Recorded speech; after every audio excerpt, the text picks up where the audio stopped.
Déjà 11 ans qu'elle sillonne les routes du pays de Candé à bord de son camion. Annabelle Chevillard traverse 25 villages avec son épicerie itinérante.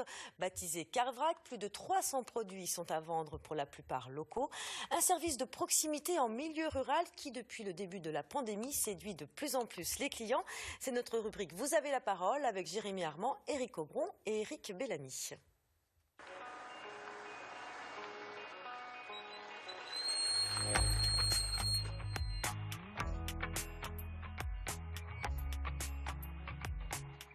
Raymond? Bonjour Raymond, c'est Annabelle. Vous avez des petits bocaux à remplir? Des petits bocaux à remplir. Alors on y va. Moins que la dernière fois. Tenez ça. Maintenant c'est l'ail. Ça c'est pour accompagner le café avec les copines. Oui, voilà. Bonjour Raymond. Bonjour. Ça fait combien de temps que vous connaissez Annabelle? Ça vous rend service aussi, hein? Il y a très longtemps. Moi, ça m'arrange parce qu'elle vient à ma porte. J'ai tous les produits que je veux. Elle me remplit mes bocaux, mes boîtes. Puis vous achetez la quantité juste qui vous est nécessaire en fait. Ben aussi, oui, c'est bien oui, ça. en plus, oui. Ouais. Je vous laisse faire vos courses. J'ai vos tablettes de chocolat comme d'habitude. Oui, parce que c'est mon fiston. Du coup on fait comment? Vous réglez par chèque? Oui. Oui, eh ben c'est parfait.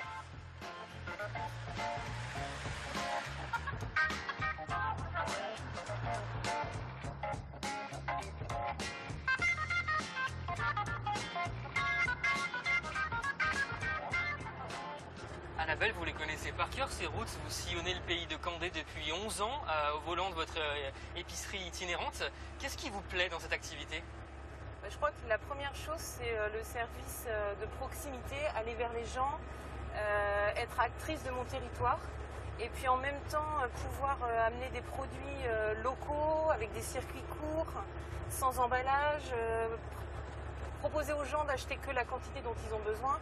Je trouve que c'est vraiment dans mon éthique, quoi. Vous avez tissé des liens avec les habitants, notamment avec le Covid. Vous avez vu aussi leur façon de consommer changer? Oui, tout à fait, c'était même assez drôle. Au tout début du confinement, il y a eu un peu la ruée sur la levure pour le pain et les gâteaux, parce que les gens se sont mis à recuisiner. Puis petit à petit, ils se sont redécouverts des talents pour faire cuire les légumes secs, par exemple.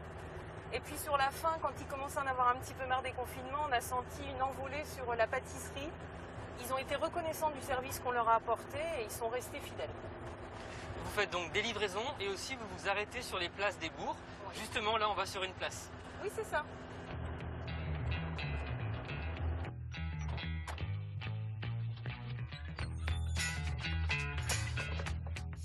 Combien de références vous avez? 350 à peu près.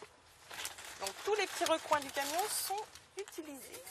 Ça va des épices aux fruits secs, aux légumes secs, en passant par tout ce qui est farine, les riz, les pâtes, tout ce qui est huile et vinaigre aussi. Vous avez été précurseur aussi, Annabelle, parce que le vrac, on en parle depuis quelques années, mais vous vous y êtes mis très tôt. Oui, exactement. Moi, en 2010, en fait, je me suis rendu compte qu'il fallait changer d'attitude. À ce moment-là, il n'y avait que les Biocop qui proposaient du vrac et c'était loin pour nous. Il faut tout de suite partir sur Angers, donc c'est facilement 30 minutes de route. Faire l'aller-retour pour acheter 1 kilo de pâtes en vrac, ça fait cher, quoi. Un petit peu plus, une petite demi-pelle. Comme ça ira, merci. Voilà. Merci. Merci Annabelle. Merci Jérémy. On retrouve tous vos produits locaux dans votre boutique sédentaire que vous ouvrez à la fin de l'année à Candé. On pourra y déguster notamment ces délicieuses cacahuètes de Noirmoutier. Merci.